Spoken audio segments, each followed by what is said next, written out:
What are we doing when we assemble as the saints? Well, this is where I'm going to turn it back on its head.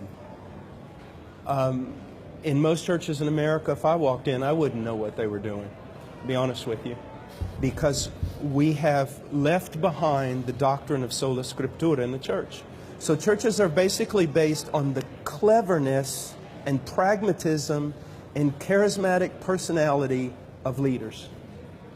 And it's done by entertaining people or by keeping them busy. You see, people want to have meaning in their life. They either want to be entertained or they want to have some kind of meaning. So you make them busy. You make them part of a machine. You make them part of a vision of a charismatic leader. And you get them all headed in the same direction. That's why, a 60-year-old accountant for Walmart ends up joining a biker gang and going to Sturgis, and hanging out with all the people. Why? Because he's looking for something. So you can build a church on all kinds of things that aren't biblical. And that is the great problem. A lot of the excuses that are happening today, there is no excuse, but they're founded upon the fact that pastors do not fear God and are not managing God's bride according to the dictates He's given them. Furthermore, a lot of pastors are building their own kingdoms on the bones of unconverted church members. So that's why we've got the mess. On the day of judgment, do not fear for the atheist so much, the thief, the murderer. If you want to be afraid for someone on the day of judgment, be afraid for those who carried the title pastor. Let me give you an example.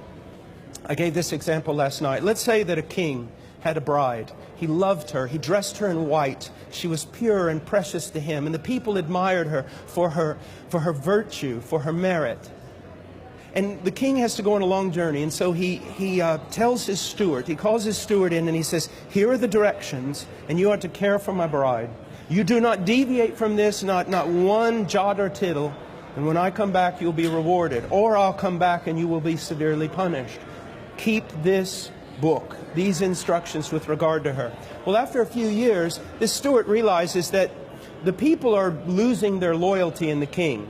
And they're no longer concerned about the bride because, well, she's just prudish. She's old-fashioned. So he takes her and takes off her beautiful white garment and replaces it with something really sensual. Paints her face like a prostitute, and then marches her up and down the kingdom and uses this new look to attract carnal men back into the kingdom.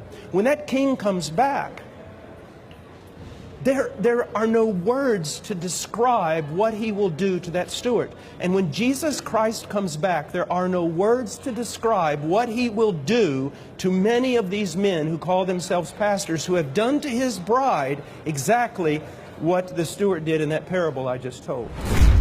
Oh boy, the reviews are in for my brand new book, Reset for Parents, How to Keep Your Kid from Backsliding.